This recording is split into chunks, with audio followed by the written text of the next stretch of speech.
नेपाल में अचानक आई भयानक बाढ़ में अब तक 160 से ज्यादा लोगों की मौत हो चुकी है और यह आंकड़ा लगातार बढ़ता जा रहा है।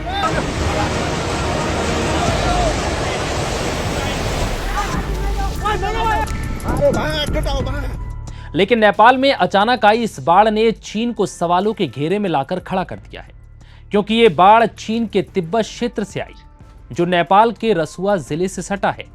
आरोप लग रहे हैं कि इस बाढ़ के लिए चीन जिम्मेदार है। इसके पीछे चीन की साजिश है। सोशल मीडिया पर दावा किया जा रहा है कि अचानक बाढ़ कैसे आ सकती है। क्या तिब्बत से इतनी मात्रा में पानी आने की जानकारी चीन को नहीं थी?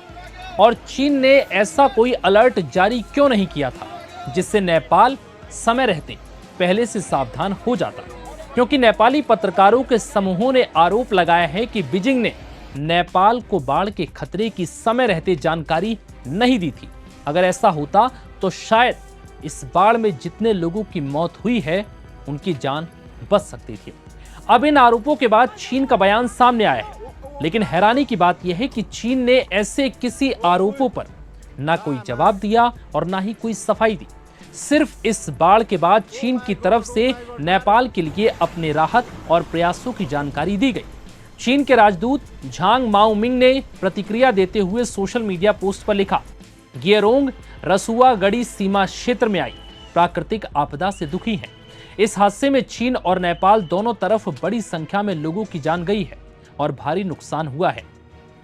इस मुश्किल वक्त में चीन नेपाल के साथ मजबूती से खड़ा है। उन्होंने दावा किया कि चीन की तरफ भी इस आपदा से काफी नुकसान हुआ है, लेकिन इसके बावजूद बीजिंग ने नेपाल के लिए आपातकालीन राहत सामग्री और आर्थिक सहायता का तुरंत इंतजाम किया। झांग माओमिंग ने कहा कि चीन नेपाल को आगे भी हर संभव सहायता देने की कोशिश करेगा।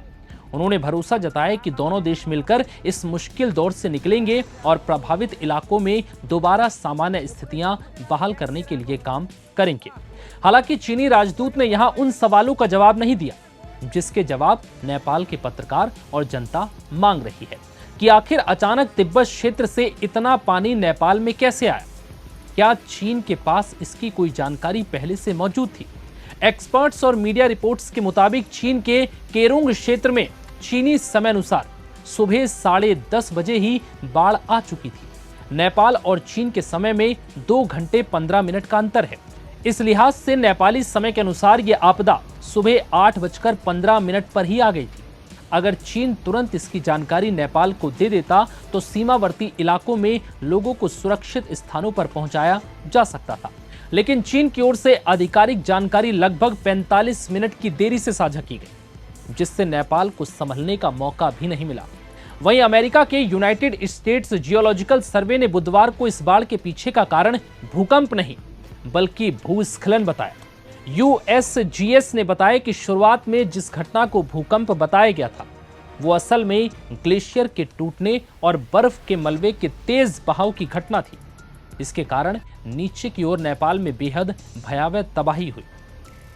दरअसल नेपाल के समय के अनुसार सुबह 8:37 बजे यूएसजीएस ने नेपाल चीन सीमा पर काठमांडू के उत्तर में 4.4 तीव्रता के भूकंप की जानकारी साझा की थी।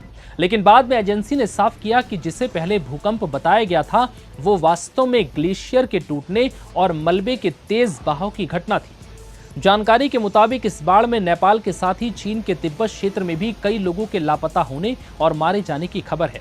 हालांकि यहां मृतकों की संख्या से जुड़ी कोई जानकारी अब तक सामने नहीं आई है, लेकिन ये खबर जरूर है कि चीन के तिब्बत क्षेत्र में 265 लोग लापता हैं।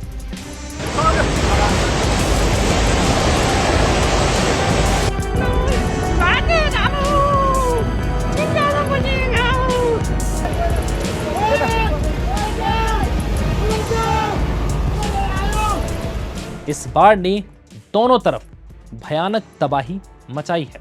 फिलहाल रेस्क्यू ऑपरेशन लगातार जारी है और मरने वालों का आंकड़ा भी बढ़ता जा रहा है।